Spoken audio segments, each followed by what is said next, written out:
frutos del creyente. Esta es la parte número 3 que hemos venido desarrollando acerca del fruto del Espíritu. El fruto del Espíritu, ese es el título de este mensaje y es la parte número 3. Si usted no escuchó las dos partes anteriores, le sugerimos que las escuche porque llevan una secuencia.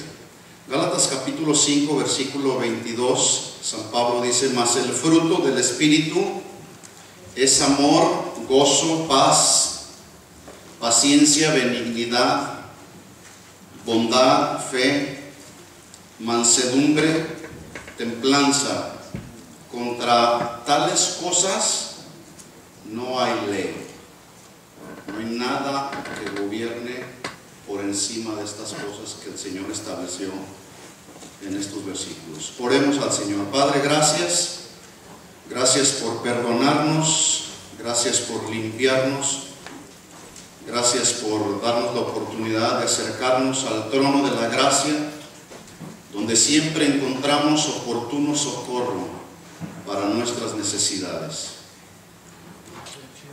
Pedimos en estos momentos, Señor, que la luz de tu palabra alumbre nuestro entendimiento, Señor, y que podamos comprender lo que tú nos quieres enseñar en este día, Señor. En el nombre de Jesús nos encomendamos a ti, Señor, y a la palabra de tu gracia, Señor.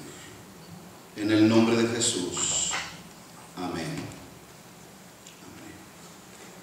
Bien, pues hemos estado estudiando acerca de 9 características que son las que produce el Espíritu Santo en la vida de un creyente nacido de nuevo. Una persona que no ha nacido de nuevo no puede producir el fruto del Espíritu. Pero si no entendemos, quiero que ponga mucha atención en esto, si no entendemos cuál es el propósito de estas enseñanzas, es como hablar que estamos vivos, pero no sabemos para qué.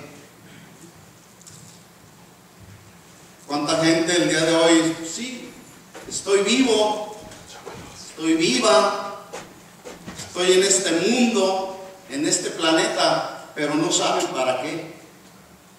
Y viven la vida en la vanidad de su mente. Entonces, si usted no sabe cuál es el propósito de estas enseñanzas, usted se va a perder. No va a poder entender. El propósito de Dios en nuestras vidas no se va a cumplir. Entonces, la pregunta para nosotros es: ¿usted sabe cuál es el propósito básico y fundamental del por qué estamos dando estas enseñanzas y muchas otras enseñanzas de la palabra de Dios que se dan desde este lugar? ¿Usted lo sabe? ¿Quién lo sabe? Levante la mano. ¿Nadie? Bueno, ahí hay una persona, ahí hay otra, 2, los demás 3, 4, 5. Ya.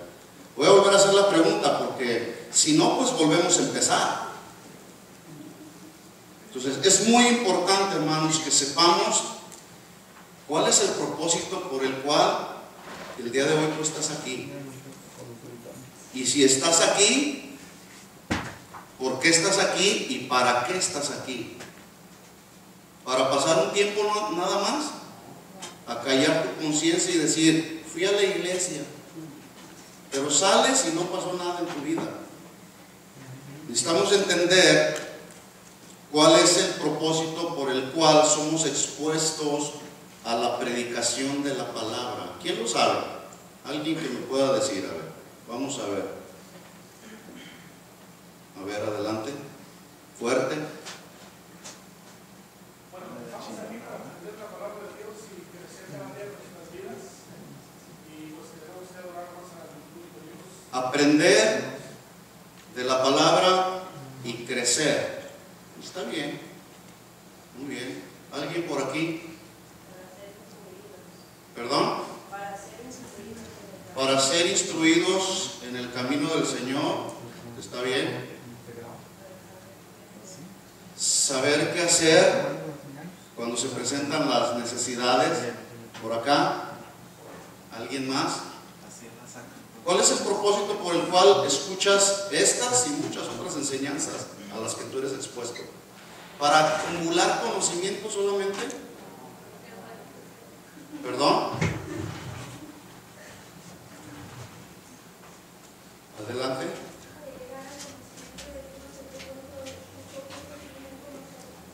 Para llegar al conocimiento de Dios y poder comprender el propósito que Él tiene para nosotros.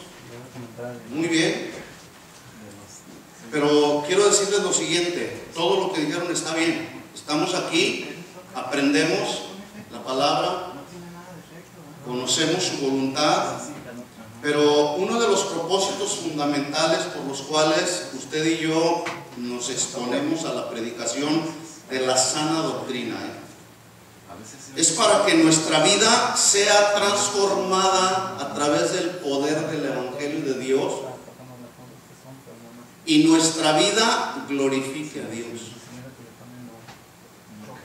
Porque tú puedes estar expuesto a la predicación de la palabra y conocer la voluntad de Dios, pero saliendo de este lugar no haces lo que se te enseñó, no vives de acuerdo a lo que dice la palabra de Dios, por lo tanto entonces no glorificamos a Dios en nuestra vida.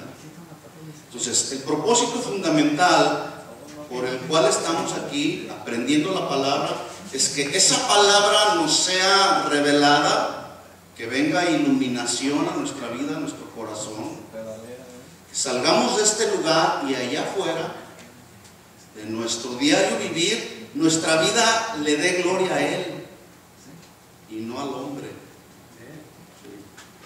En Efesios capítulo 5 versículo 1, vayamos a ir rápidamente.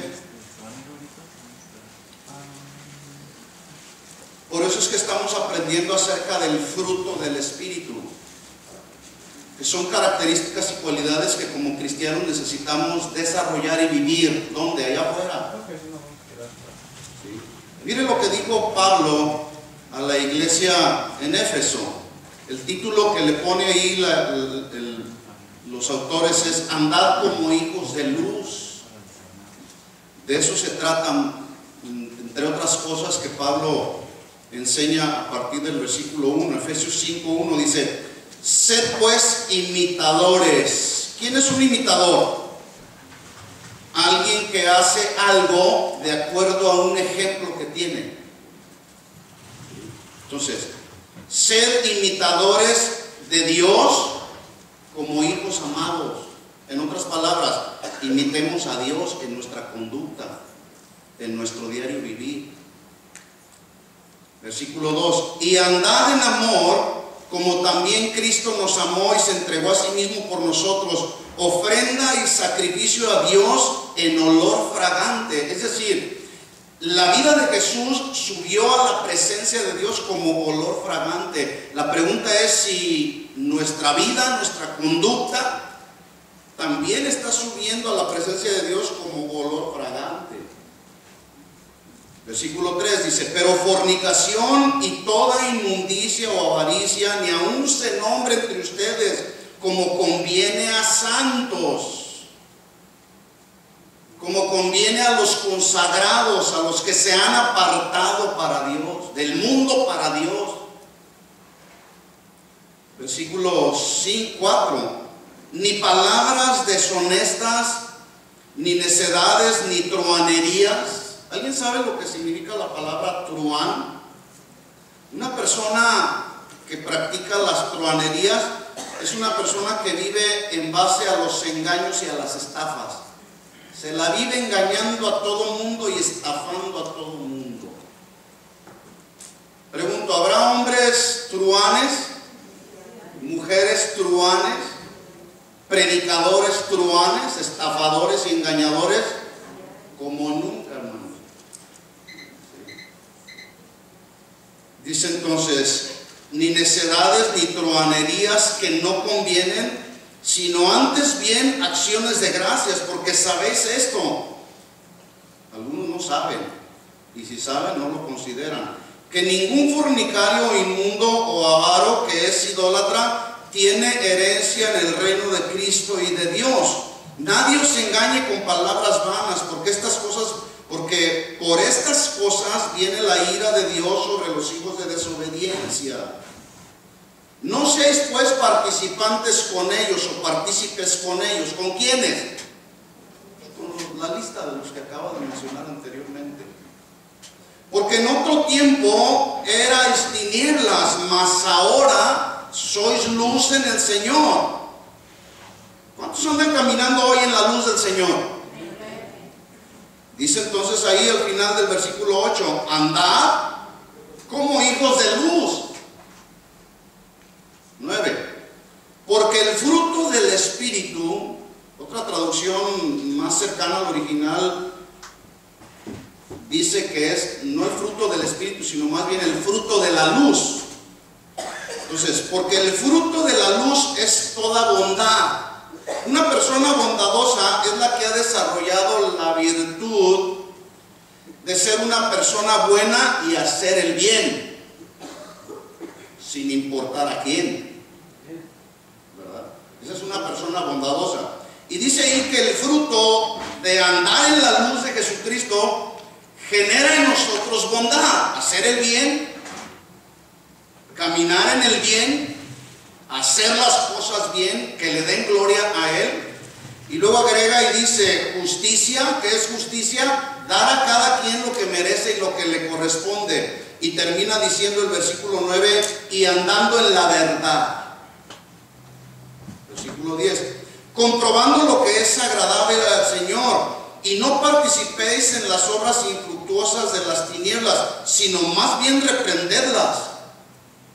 Es decir, si alguien que tú conoces y sabes que se está conduciendo como una persona caminando en tinieblas y dice que anda en la luz, repréndelo.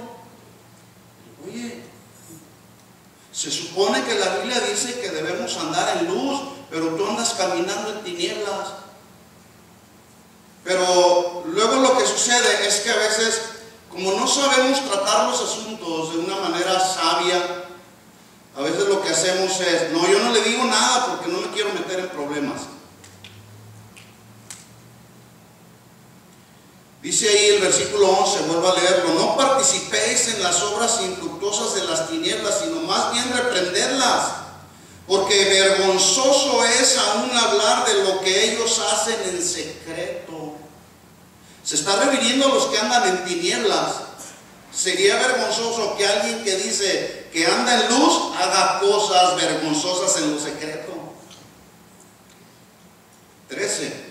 Mas todas las cosas, cuando son puestas en evidencias por luz, son hechas manifiestas, porque la luz es lo que manifiesta todo. Por lo cual dice, despiértate tú que duermes y levántate de los muertos y te alumbrará Cristo. Mirad pues con diligencia cómo andéis, no como necios, sino como sabios, aprovechando bien el tiempo, porque los días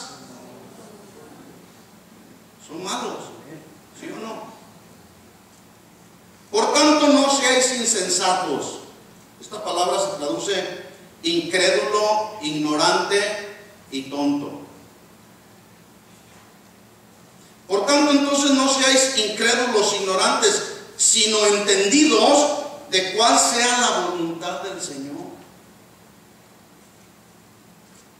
Bueno, entonces estamos entendidos de que la voluntad de Dios es que al ir aprendiendo de estas 9 características de las que habla el fruto del Espíritu, debemos estar entendidos que esas características debemos manifestarlas, expresarlas allá afuera y caminar en la luz de Jesucristo. De eso se trata la predicación del Evangelio. Es tan triste que luego hay congregaciones donde se ven las personas que se están durmiendo o están con una actitud así de decir, pues a mí ¿qué me puede enseñar este?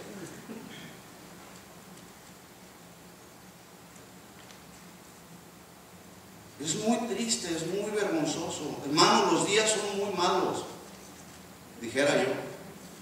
Son malos. Entonces necesitamos estar atentos qué es lo que el Señor nos está hablando. y corregir las cosas que necesitamos corregir en nuestra vida, arreglarlas de una vez y por todas. Qué acertada la administración con los jóvenes. Es una lucha con nuestros jóvenes, con nuestros jóvenes que tenemos en casa. Pero cada uno de nosotros, como padres de familia, necesitamos pedirle al Señor sabiduría para guiarlos, para instruirlos. Algunos suponen que la responsabilidad principal de la educación cristiana o la educación espiritual de los hijos recae sobre la iglesia. No. Si usted estaba pensando eso, se equivocó. Porque aquí yo lo he dicho en otras ocasiones, los que vienen nomás los domingos, a sus hijos los tenemos una hora nomás, y a veces menos de una hora. Pero la mayor parte del tiempo la pasa con usted. Entonces usted será responsable de la educación cristiana y espiritual de sus hijos. Nosotros hacemos aquí nuestra parte, ¿verdad? Así como el varón también es responsable de la administración hacia su esposa y la esposa hacia el esposo, ¿verdad?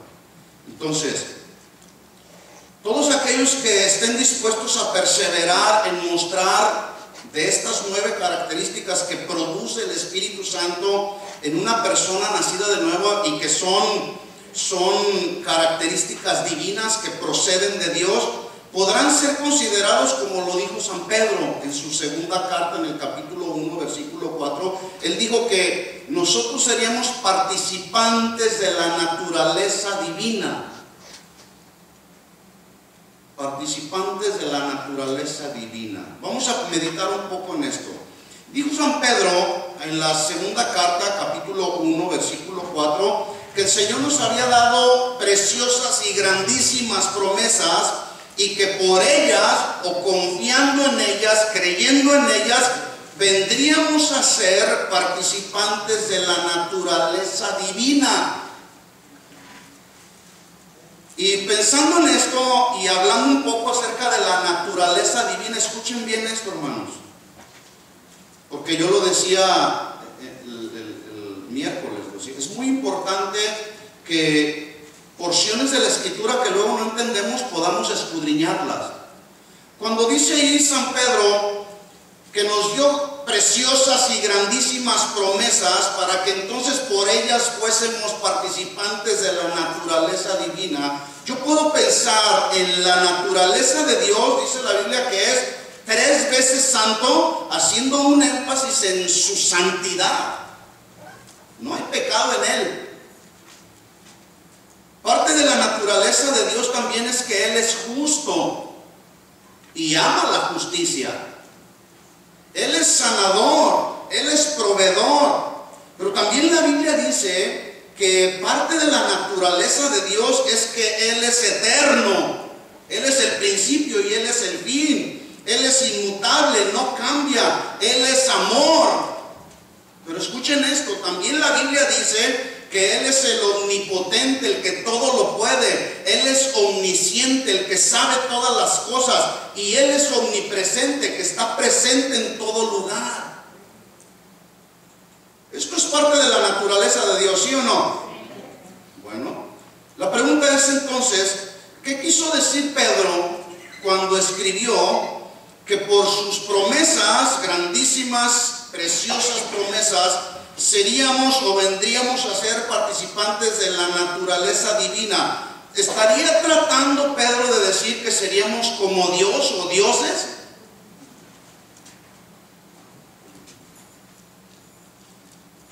Mire, la traducción primaria para la palabra participantes se traduce estar asociado.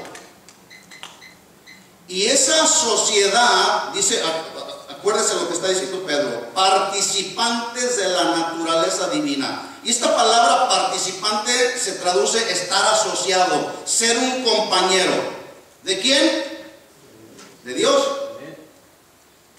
Pero la segunda palabra que traduce participantes es alguien que posee características o cualidades en común. Es decir, que cuando usted nació de nuevo, se asoció con Él. y ahora es compañero de Él. Y Él puso en usted de su naturaleza, de sus cualidades y características divinas, ¿sí o no? ¿Sí o no? Entonces la pregunta es, ¿me estás diciendo entonces que puedo ser eterno, que puedo ser omnipotente, omnipresente y omnisciente?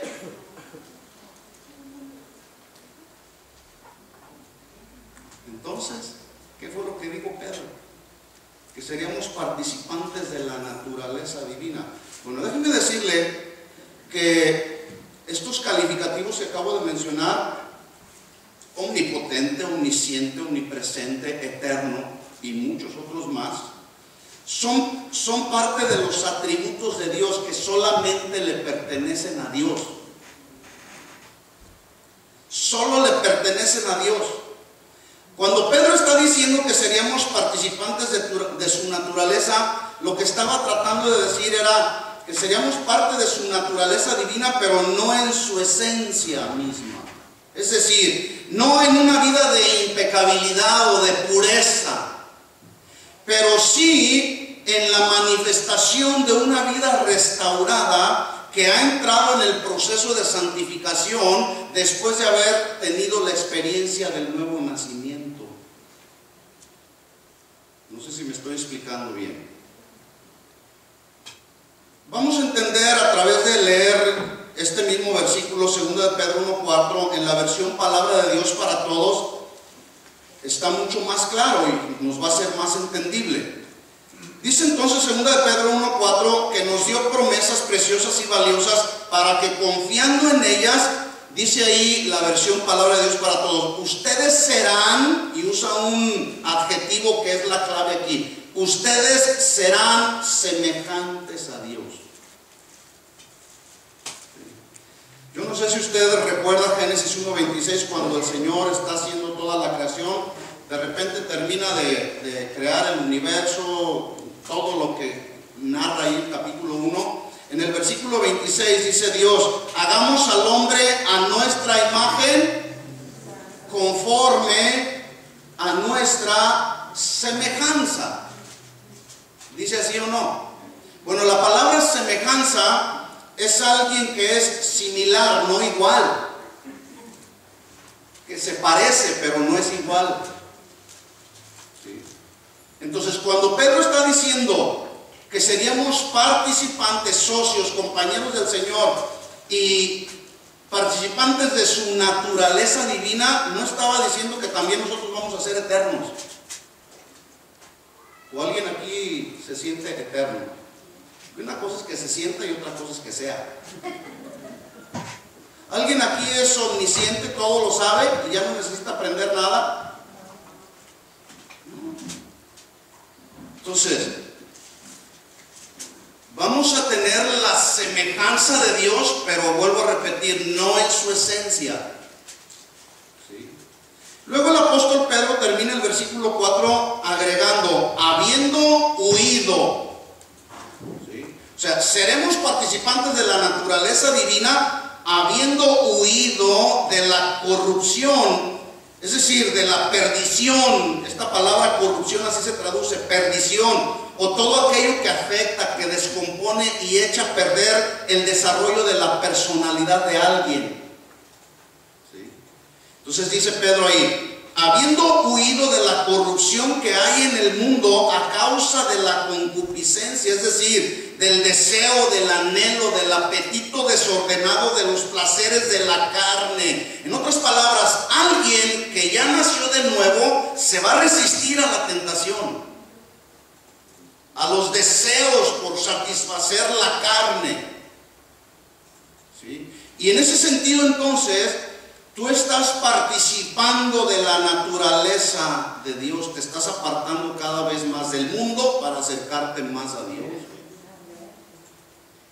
Por lo tanto, entonces, la manifestación o la expresión del fruto del Espíritu surge como consecuencia del desarrollo de un estilo de vida controlado por el Espíritu Santo y no por los deseos de la carne. Por eso quise poner como esta plataforma. Si tú eres una persona nacida de nuevo, Eres participante de la naturaleza de Dios, es decir, te vas a parecer a Dios. Seremos semejantes a Dios. No seremos dioses. Algunos enseñan, es que somos dioses. No. Como Dios no hay nadie más. Él es incomparable. ¿Sí? Pero sí tenemos de su naturaleza en nosotros, insisto, no en su esencia. Entonces, la manifestación del fruto del Espíritu entonces surgirá en la vida de un cristiano para expresión de una vida que está y sabe que está controlada por el Espíritu Santo y no por los deseos de la carne. Y no estoy diciendo que ya no vamos a pecar, no me estoy refiriendo a eso. Una persona que se deja controlar por el Espíritu Santo es susceptible de seguir pecando. ¿Sí? Entonces, dijo Pablo en Romanos 8:9, mas vosotros no vivís según la carne, sino según el Espíritu, si es que el Espíritu de Dios mora en ustedes. Y si alguno no tiene el Espíritu de Cristo, no es de él. Así de simple. Esta misma versículo en otra versión dice, ustedes no deben de ser ya controlados por sus deseos naturales, sino por el Espíritu, porque el Espíritu de Dios vive en ustedes. El que no tiene el Espíritu de Cristo no pertenece a Cristo. ¿Cuántos saben que tienen el Espíritu Santo morando en sus corazones? ¿Por qué lo sabes? ¿Porque viniste a la iglesia hoy? ¿Porque diste una ofrenda? No. Porque vivimos una vida que está siendo controlada por el Espíritu Santo. Jesús dijo, por sus frutos los conocerán. Hablando de los falsos profetas. Pero podemos aplicarlo al cristiano. Sus frutos determinan qué tan buen cristiano es o tan buena cristiana es. ¿Qué lo determina? Los frutos. ¿Estamos de acuerdo? Bueno, vimos entonces que la primera característica que produce el Espíritu Santo como fruto es amor. Una persona nacida de nuevo va a manifestar el amor ágape, que es el amor de Dios, y el amor fileo, que es el amor de amigos, y además el amor eros. Estos tres, ¿sí?, en el marco del matrimonio solamente pueden actuar conjuntamente. Pero una persona que no ha nacido de nuevo no puede manifestar el amor que es de Dios ni el amor fraternal.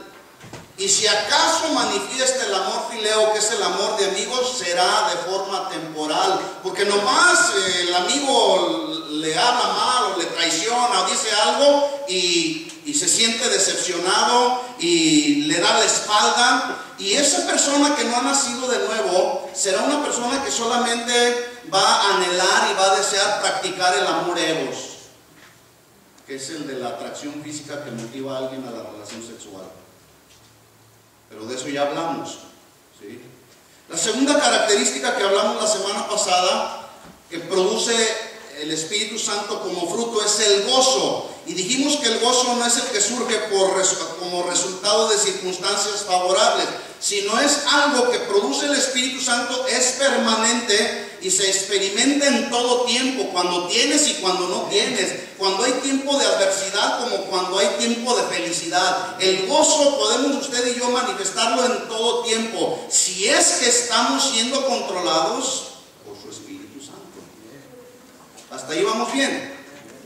Número 3, entonces, la tercera característica que produce el Espíritu Santo como fruto es paz.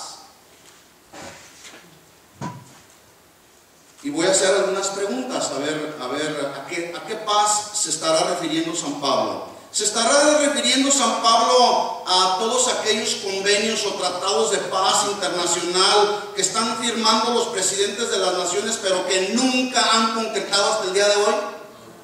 ¿A eso se estará refiriendo? ¿O será la paz que promueven algunos personajes que han recibido el tan ya conocido Premio Nobel de la Paz por su lucha contra la guerra entre las naciones y por esa lucha ellos promueven la paz en el mundo entero y se hacen acreedores del Premio Nobel de la Paz, fulano de tal, y lo presentan ahí y lo hacen famoso? ¿A eso se referirá Pablo? ¿A esa paz? ¿Será la paz que se experimenta cuando todo va bien?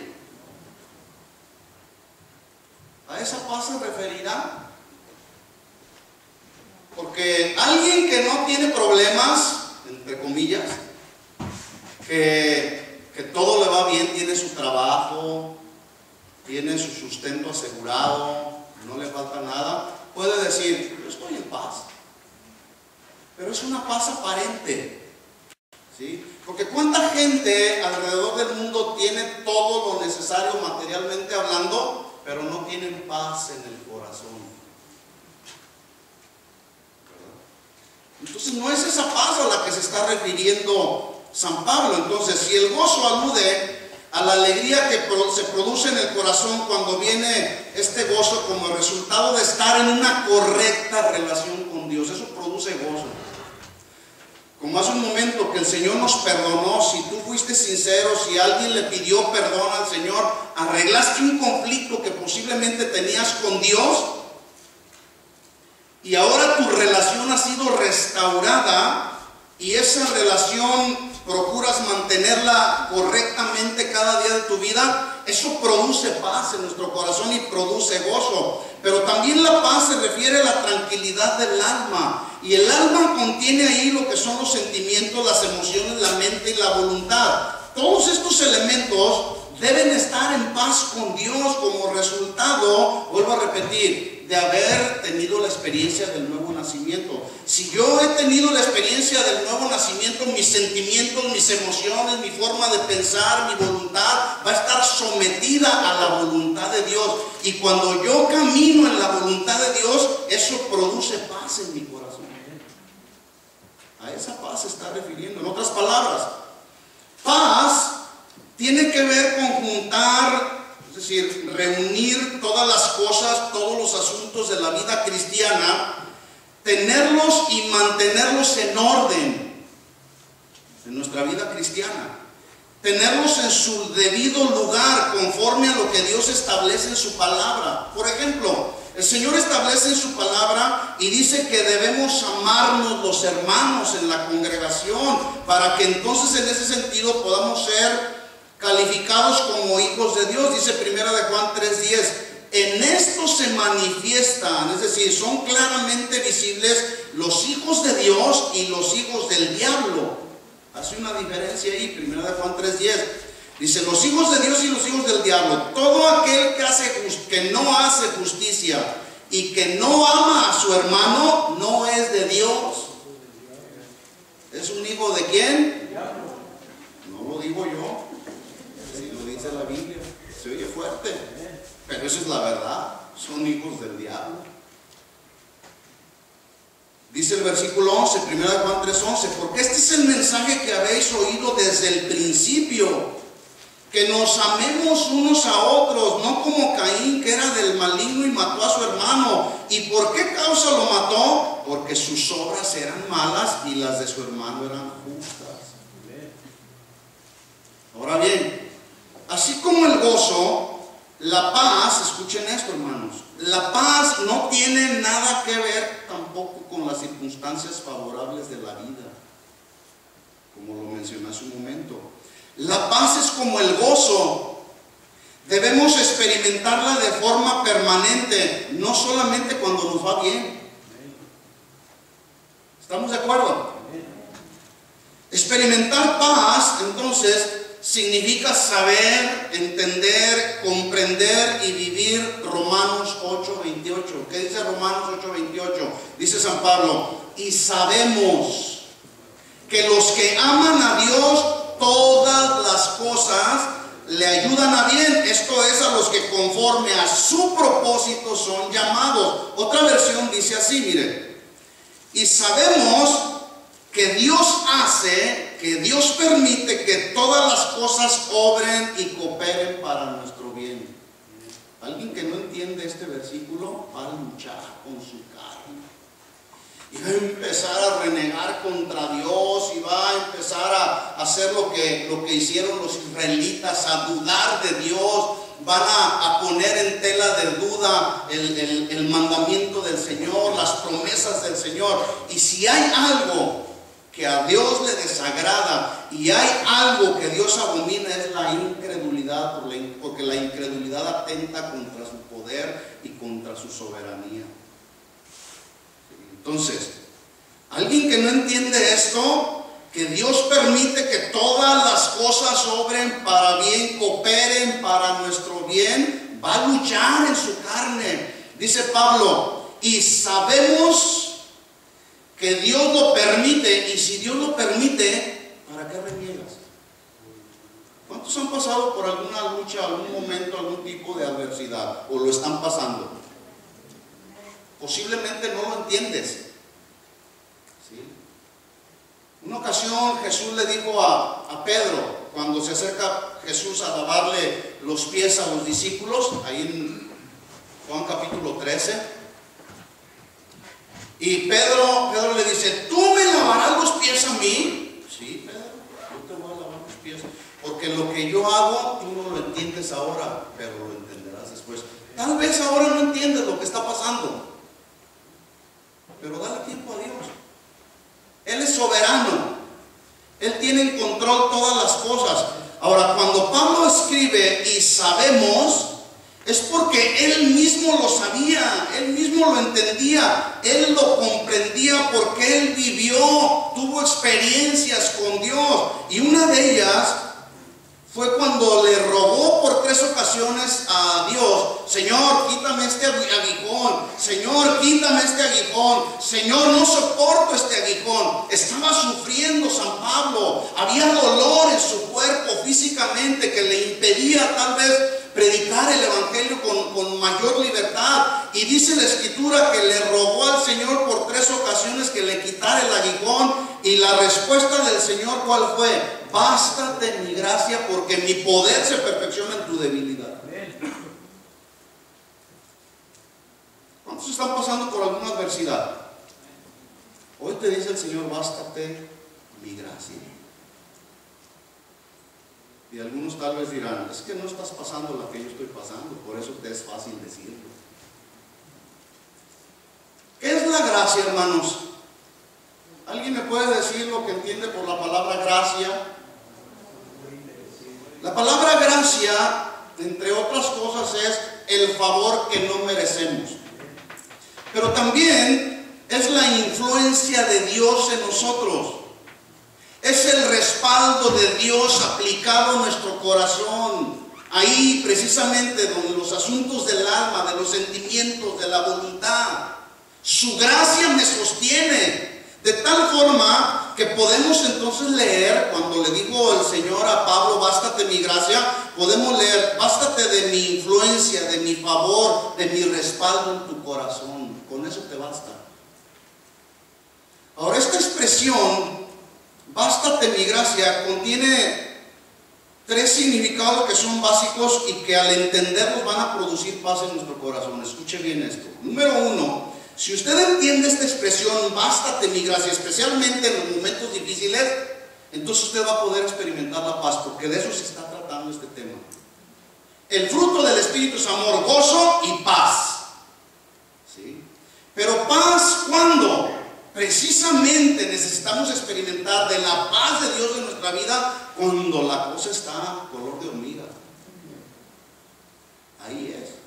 Entonces, cuando el Señor le dice a Pablo, bástate mi gracia, de acuerdo a su significado, la traducción dice que es mi gracia, Dios diciéndole a Pablo, mi gracia te será suficiente, te será abundante, por lo tanto no necesitas nada más. Esa es una. 2, cuando el Señor le está diciendo, bástate mi gracia, también se traduce, mi gracia te producirá contentamiento a pesar del sufrimiento de la necesidad. Y número 3, cuando dice ahí, bástate mi gracia, se entiende, se traduce, mi gracia, dice el Señor, levantará para ti un cerco, una barrera de protección divina alrededor de tu vida. Cuando tú entiendes estos tres significados, va a producir esto paz en tu corazón.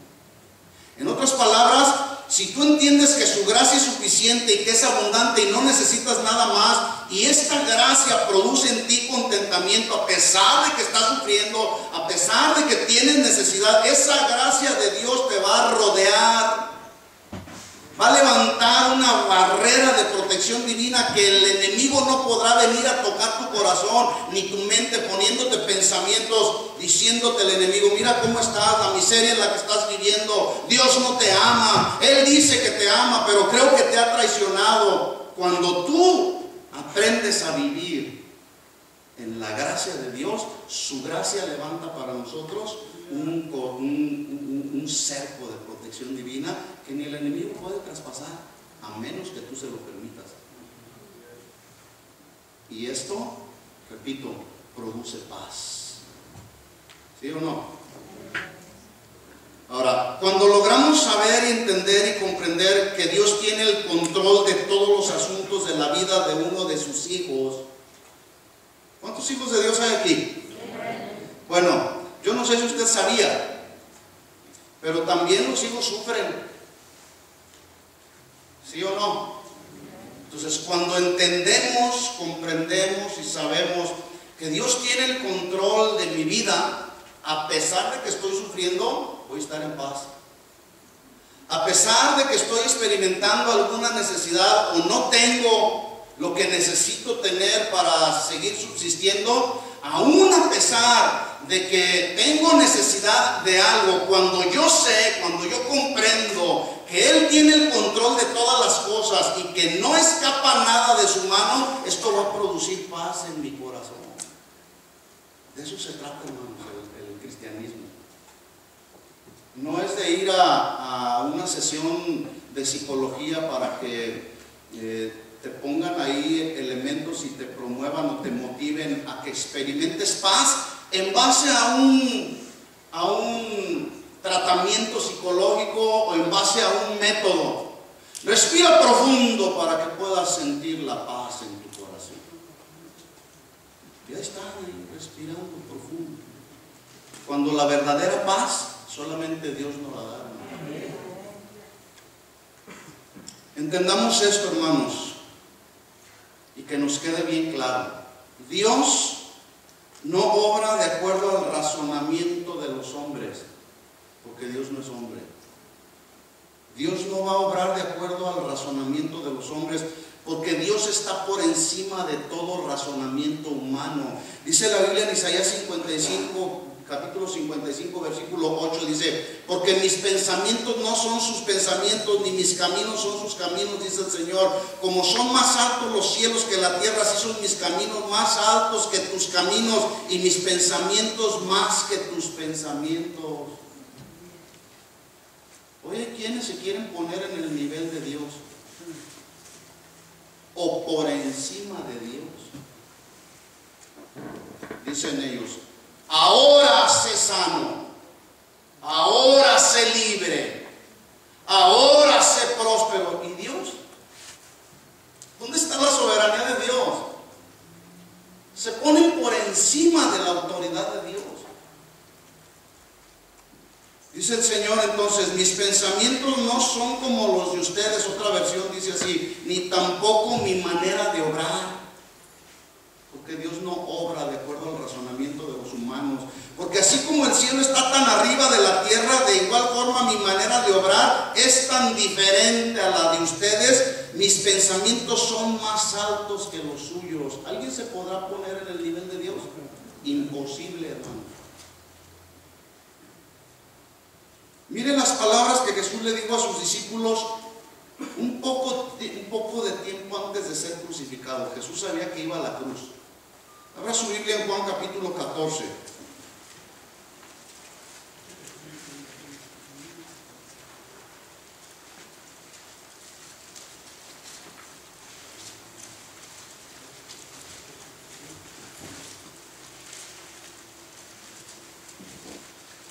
¿Está aprendiendo? Se supone que al saber Jesús que le esperaba una muerte injusta, se supone de alguna manera que los discípulos podían o debían de estar ahí tratando de estar con Jesús, ¿verdad? Una ocasión Jesús se va a orar y les dice Jesús: oren para que no entren en tentación. Y se va Jesús y ora, y cuando regresa, ¿cómo los encontró? ¿Cómo? Como algunos ahorita están dormidos.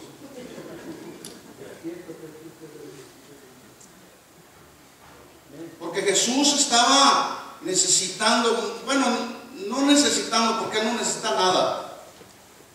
Pero Él le pidió a sus discípulos por el bienestar de ellos, para que no entraran en tentación, les dijo, oren para que no entren en tentación, y se durmieron. ¿Sabes por qué muchos están cayendo en las tentaciones? Porque están dormidos. En Efesios capítulo 5 leímos, despiértate tú que duermes. Dile a tu vecino, hey, despiértate, y de paso lo despiertas, pero dale ahí para que se despierte. Desde luego San Pablo está hablando en un sentido figurado, despiértate. ¿Sí? Entonces mire lo que dice Jesús, Juan 14:1. Dice Jesús, no se turbe su corazón, ¿creéis en Dios? Creed también en mí. Aquí esta palabra turbar se traduce inquietud del alma, angustia, ansiedad, temor. Y esa angustia, ese temor y esa ansiedad vienen como consecuencia de la falta de fe y de la incredulidad. Fíjense cómo alguien que no cree en las promesas grandísimas y preciosas promesas que el Señor nos ha dado, anda todo angustiado. ¿Qué va a pasar mañana? ¿Me pagarán o no me pagarán? Y se angustian.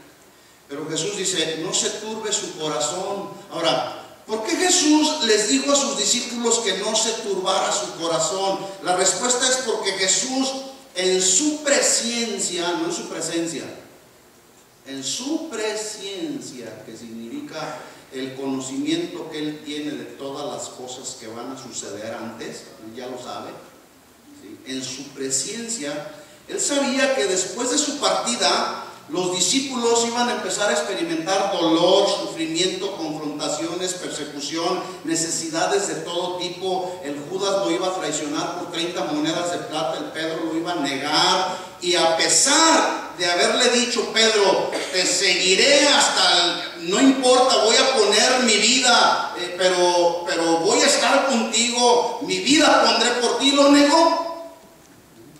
Y Jesús sabía que esto iba a suceder. Por eso es que Jesús les dice, no se turbe su corazón. Y Jesús está hablándoles para confortar el corazón de sus discípulos. Y sus palabras llevaban como propósito producir en sus discípulos paz. Y les dice, no se turbe su corazón. Si ustedes creen en Dios, crean también en mí. ¿Cuántos creen en Dios? ¿Cuántos creen en Jesús? ¿Y por qué cuando viene la prueba, o alguna necesidad, o alguna situación adversa, como que se nos olvida que somos cristianos? No se turbe el corazón, creed en Dios, crean también en mí. Versículo 2, en la casa de mi Padre muchas moradas hay. Si así no fuera, yo se los hubiera dicho, voy pues a preparar un lugar para ustedes, y si me fuere y prepararé un lugar, vendré otra vez y los tomaré a mí mismo, para que donde yo estoy, ustedes también estén. Versículo 5, le digo Tomás, Señor, no sabemos a dónde vas, ¿cómo pues podemos saber el camino? Jesús le dijo, yo soy el camino y la verdad y la vida, nadie viene al Padre sino por mí. Versículo 7, si me conocieseis, también a mi Padre conoceríais, y desde ahora le conocéis y le habéis visto. Y luego el Felipe despistado le dice, Señor, muéstranos al Padre y nos bastará. Jesús le dijo, tanto tiempo hace que estoy con ustedes y no me has conocido, Felipe. Ay, Felipes. Siguen surgiendo los Felipes, incrédulos. El que me ha visto a mí ha visto al Padre. ¿Cómo pues dices tú, muéstranos al Padre? ¿No creéis que yo soy en el Padre y el Padre en mí? Las palabras que yo os hablo, no las hablo por mi propia cuenta, sino que el Padre que mora en mí, Él hace las obras. Creedme que yo soy en el Padre y el Padre en mí. De otra manera, creedme por las mismas obras. Y usted se va a dar cuenta al leer todo el capítulo 14, que es una continuación del capítulo 13. En sus 31 versículos que contiene el capítulo 14, el mensaje central de Jesús habla de consuelo, de esperanza, para que este consuelo y esta esperanza produjera en sus discípulos paz. Le dice, les habla de su partida, que sería inminente a través de su muerte, una muerte injusta en la cruz, pero que era necesaria para la redención de toda la humanidad. Les está hablando el 13 y el 14, si usted lo lee en su casa se va a dar cuenta. Ese era el mensaje de Jesús. Y ellos sabían, Jesús les estaba diciendo, de cierto les digo, que alguno de ustedes me va a entregar. Es necesario que yo muera en una cruz. Y alguno de ustedes me va a negar. Y luego les habla y les da consuelo diciéndoles que se iría, ya lo leímos, pero regresaría otra vez y los tomaría a ellos, a sus discípulos, para que estuvieran con él. Además, no se quedarían solos. Ahí usted lo va a ver en todo el capítulo 14. No se quedarían huérfanos. El Padre enviaría al Consolador, al Espíritu Santo. Pero en el versículo 27, mire lo que les dice Jesús. Acuérdese que el panorama es que el mensaje de Jesús les está hablando por un lado de los acontecimientos futuros, lo que le pasaría, tendría que morir en una cruz. Y ya me los imagino, ellos estaban angustiados, desesperados, y no, en ninguna ocasión le dice Pedro a Jesús, en ninguna manera te acontezca tal cosa, Señor. Y el Señor le dice, quítate de delante de mí, Satanás, porque tú no pones la mira en las cosas de arriba. ¿Sí? Pero mire lo que dice entonces el versículo 27. La paz os dejo, mi paz os doy, yo no os la doy como el mundo la da. No se turbe vuestro corazón ni tenga miedo. Es decir, lo que Jesús dejaba a sus discípulos como una donación o como un legado, no era en ninguna manera riquezas materiales. Como algunos el día de hoy se afanan tanto y dicen, no, es que voy a construir mi patrimonio para que no pasen las necesidades, para que mis hijos no pasen las necesidades que yo pasé. Y ahí están afanados y afanados, buscando dejarle un legado material a sus hijos, antes que dejarles un legado espiritual. Amén. Pero cada quien. Ahora, si le puede dejar algo, pues qué bueno. Pero es fundamental y es mucho mejor que le deje este legado espiritual a sus hijos. ¿Sí o no? Bueno, Jesús no les estaba dejando posesiones que tuvieran valor. Jesús les dio algo mucho mejor que eso. Les dio de su paz, una paz que producía quietud espiritual en el alma. Y déjeme decirle, no se estaba refiriendo a una paz que Él les daría y que esa paz sería como la ausencia de problemas o conflictos, de diversas necesidades, sino Jesús les estaba dejando su paz para que ellos aprendieran a vivir en un estilo de vida espiritual controlado por el Espíritu Santo de Dios. ¿Sí?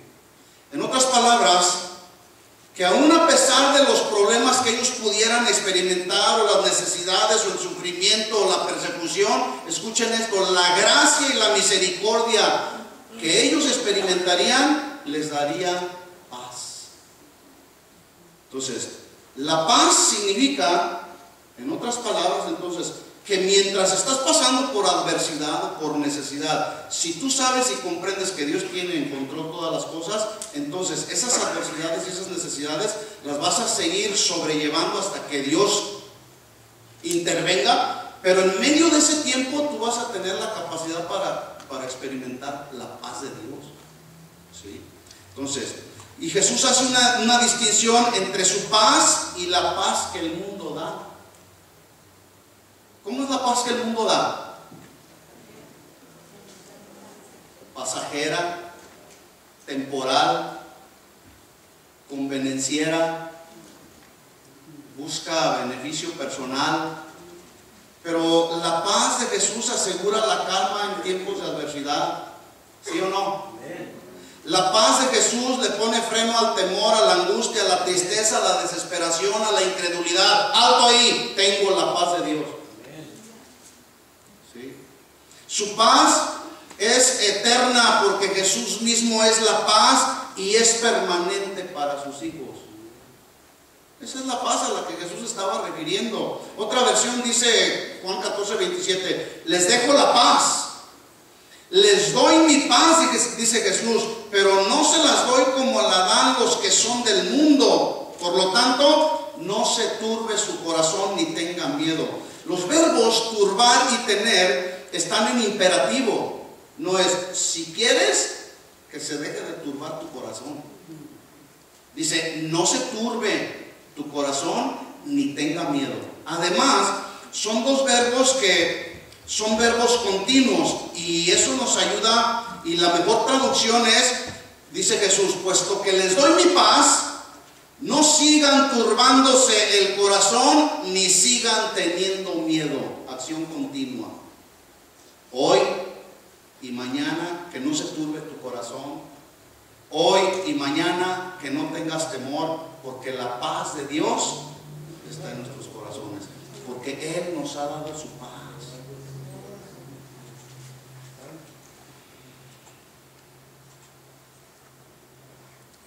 Termino con este versículo, Filipenses capítulo 4.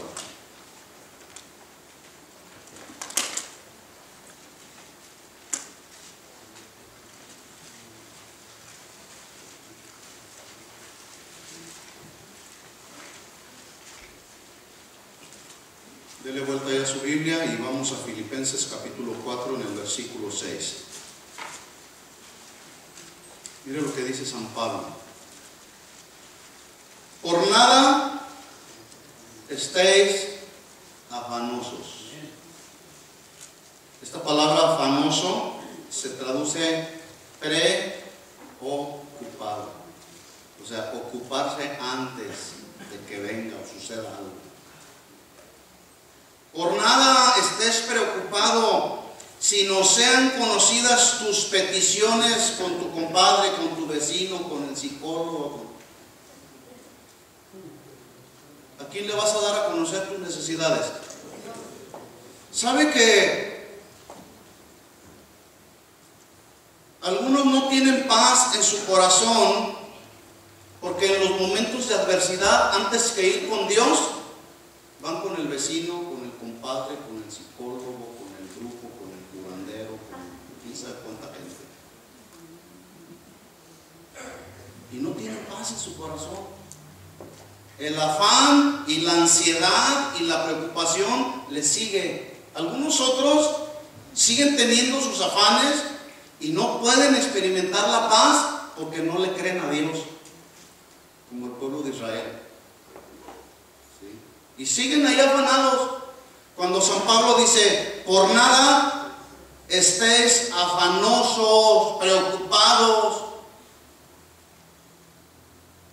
Y luego dice ahí, antes sean conocidas tus peticiones. ¿Quién tiene una petición? ¿Cuántos tienen una petición? Aquí pasaron unas peticiones de oración. Bueno, ¿a quién le vas a dar a conocer tus peticiones? A Dios. Más bien sean conocidas tus peticiones delante de Dios en toda oración y ruego y con acción de gracias. Pero algunos van con Dios y le dicen, oye Señor, ¿qué pasó? ¿Te olvidaste de mí o qué? Algunos otros le gritan a Dios. Algunos otros le reclaman a Dios. Sean conocidas tus peticiones delante de Dios con oración, no con gritos, ni sombrerazos, ni zapatazos. Sean conocidas tus peticiones con oración, con ruego, un ruego que surge de aquí del interior, como el ruego que surgió del interior del corazón de Pablo. Te ruego, Señor, quítame este aguijón. Ahora, si es la voluntad de Dios, Dios te va a responder tu petición. Pero ¿y si no? ¿Qué vas a hacer? Reconocer que Él es soberano. Y si Él te responde, qué bueno. Y si no te responde, qué bueno. ¿Cuántos están de acuerdo conmigo? Lo que tenemos que hacer es ir primero con Él y decirle: Señor, estas son mis necesidades, dame sabiduría, Señor. Dame un espíritu manso y humilde, Señor.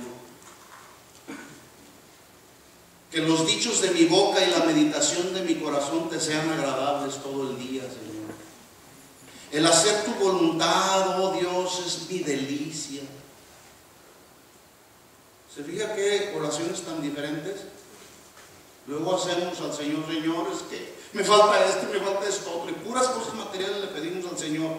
Entonces dice: sean conocidas tus peticiones delante de Dios con oración, ruego y acción de gracias, y la paz de Dios, que sobrepasa, que está por encima y que es superior a todo entendimiento, al intelecto, a la mente humana, la paz de Dios que está por encima guardará vuestros corazones. Escuchen esto, esta expresión, guardar tu corazón, es lo mismo que cuando Dios le dice: bástate mi gracia.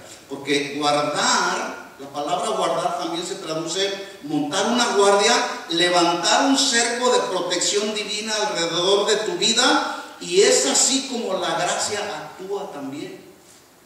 Entonces, y la paz de Dios que sobrepasa el entendimiento levantará un cerco de protección divina en tu corazón, estará ahí vigilante, montando una guardia, y guardará tu corazón y tus pensamientos centrados en Cristo,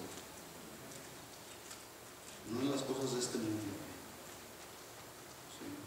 Cuando hacemos conforme al diseño de Dios, ¿sí?, vendrá paz, podremos experimentar la paz que sobrepasa el entendimiento humano. Hay personas que luego dicen: oye, hermano, usted no tiene problema porque se ve en paz. Sí, créame, yo duermo bien, duermo en paz. En paz me acostaré y así mismo dormiré, porque solo tú, Señor, me haces vivir confiado. Y en la mañana me levanto y le digo al Señor: yo me acosté y dormí y desperté porque tú me sustentaste, Señor, con la diestra de tu poder. ¿Tengo necesidades? ¿Tengo problemas? Sí. Pero he aprendido a descansar en la paz de Dios, que sobrepasa el entendimiento humano. ¿Sí? Esa es la paz a la que se estaba refiriendo San Pablo. Y esta es otra característica que debemos mostrar como parte del fruto del Espíritu: amor, gozo, pero también paz. ¿Se fija cómo las tres van ligadas? ¿Sí? La cuarta característica que produce el Espíritu Santo como fruto también va muy ligada. ¿Sabe cómo se llama? Paciencia. Paciencia. Y hay dos palabras ahí en el griego, no voy a entrar en este tema, pero eso mi esposa, que es muy paciente, ella se los va a dar la última semana. ¿Sí? Pero hay dos palabras del griego que traducen paciencia. Una es la paciencia que debemos de desarrollar cuando estamos bajo las pruebas, bajo la adversidad. Y la otra paciencia que debemos desarrollar es la tolerancia para soportarnos y para aguantarnos entre los hermanos o las personas. Paciencia.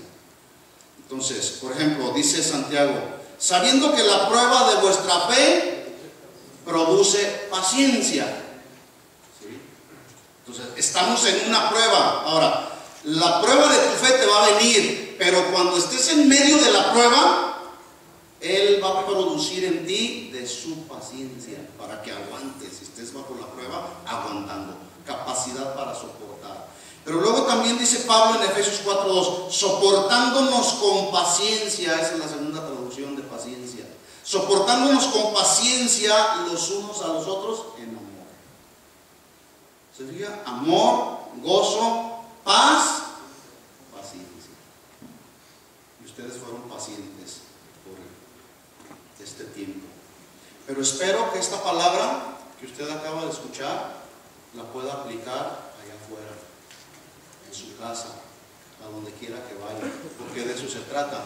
Y si usted dice, no, pues yo voy a seguir llevando mis necesidades al banco, voy a todo con el poder de la firma y va a seguir pasando su tarjeta, al rato no se la va a acabar, hermano. Tenga mucho cuidado. No se asuste. La paz que sobrepasa el entendimiento humano guardará tu corazón en Cristo Jesús. ¿De acuerdo? Oremos al Señor.